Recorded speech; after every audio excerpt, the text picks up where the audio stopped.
तीन ऐसे भरत हुए हैं, तीन। एक शकुंतला नंदन भरत, दुष्यंत के पुत्र, बहुत बड़े प्रतापी हुए हैं। इतने प्रतापी हुए हैं कि जब छोटी सी अवस्था थी तो जब गिनती पढ़ना होता था तो सिंघनी के शावक को, शेर के बच्चों को घूंसा मारते थे और कहते थे जिम्भ्रस्व रे सिंह शावका दंतांते गणिष्यामि, मैं तुम्हारे दांतों को गिनूंगा। एक घूंसा मारते और सिंघनी वहीं दूर से देखती थी, भरत जी का कुछ नहीं करती थी।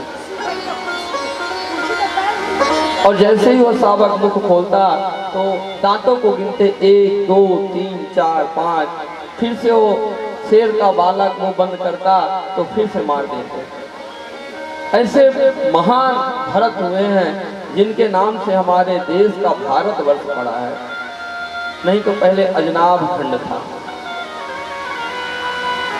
दूसरे भरत हुए हैं कैकेयी नंदन भरत। कैसे भरत? भैया राम कहते हैं कि ये राज्य भरत तुम्हारा है, पिताजी तुमको दिए हैं। लेकिन भरत कहते नहीं भैया, ये राज्य आपका है। हमारे यहाँ कन्हैया में कि बड़ा भाई ही राजा बनता है।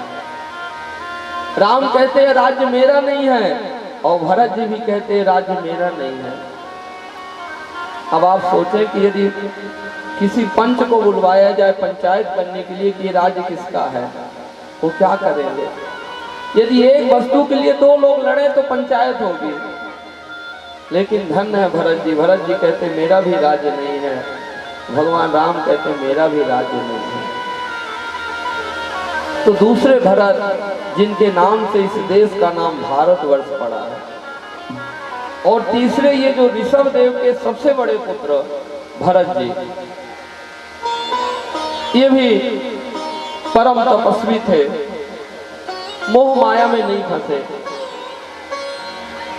सीधे नेपाल चले गए थे और गंडकी नदी के किनारे अपनी कुटिया बना करके रहा करते थे। वहीं नित्य प्रतिदिन ठाकुर जी की सेवा करते थे।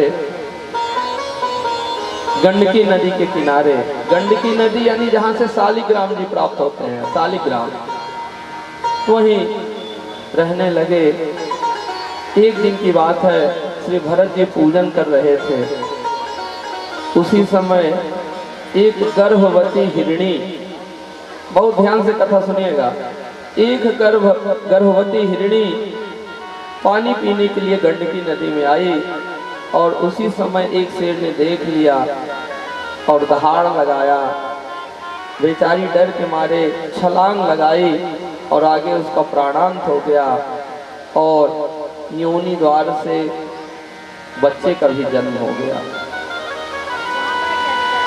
भरत जी ने इस दृश्य को देखा तो उनको लगा कि मैं पूजन कर रहा हूँ और ये हिरण जो छोटा सा बच्चा है, बालक है, इसकी तो मैया मर गई है, अब इसका लालन पालन कैसे होगा। भरत जी को दया आ गई है और भरत जी उस मृग योनि में प्राप्त जो मृग बन करके आया हुआ था, वह शावक, उसको लेकर आए और अपने कुटिया में चम्मच से दूध पिलाया करते थे। उस मृग की बड़ी सेवा किया करते थे। इतनी सेवा करने लगे कि ठाकुर जी की अब सेवा कम होने लगी।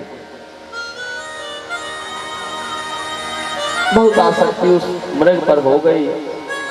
एक दिन की बात, वह मृग किसी भेड़ के झुंड में मिलकर के चला गया। भरत जी बड़े दुखी हुए।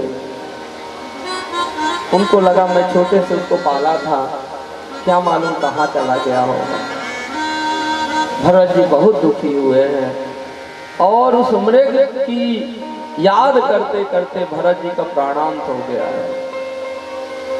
इसलिए कभी आसक्ति नहीं करना चाहिए। एक मृगा के संग ते भरत धरी मृग दे, तुलसीदास जी।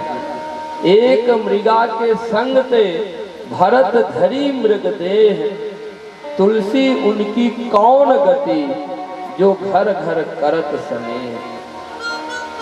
तुलसीदास जी कहते हैं कि उनको कौन सी गति मिलेगी जो कुत्ते से भी प्यार कर रहे हैं, बिल्ली से भी प्यार कर रहे हैं, सभी जीव जंतुओं से प्यार कर रहे हैं।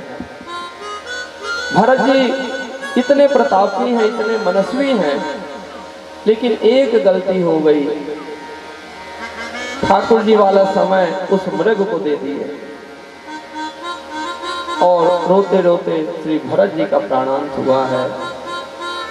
अंते यामति सा गति, जिसका हम चिंतन करेंगे अंत में उसी गति की प्राप्ति होगी,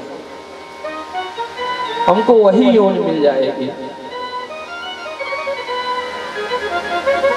ये यथा माम प्रपद्यन्ते तांस तथैव भजाम्यहम्। भरत जी को जब मृग योनि मिली है, लेकिन भरत जी को सब कुछ याद था कि मैं पूर्व जन्म में एक गलती कर दिया था, मृग योनि में बड़ी आसक्ति हो गई थी, इसलिए मुझको मृग योनि मिली है। आप लोग अनुभव किए होंगे, जब कभी हम लोग नए स्थान पे जाते हैं, मंदिर पे जाते हैं,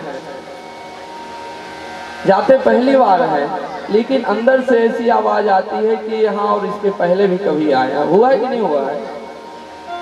तो ये पूर्व जन्म में कोई भक्ति के बीज पड़े रहते हैं, तब ऐसा होता है। भरत जी दूसरे योनि में मृग तो बन गए हैं, लेकिन उनको सब पता है कि मेरे से गलती हो गई थी, इसलिए मैं मृग बना हूं। कि भक्त बीज पलटे नहीं, जो जुग जाए अनंत। ऊंच नीच घरवास हो, रहे संत कुसंत। एक बार कोई भक्ति रूपी बीज व्यक्ति के अंदर पड़ गया है तो कई जन्मों तक चला करता है।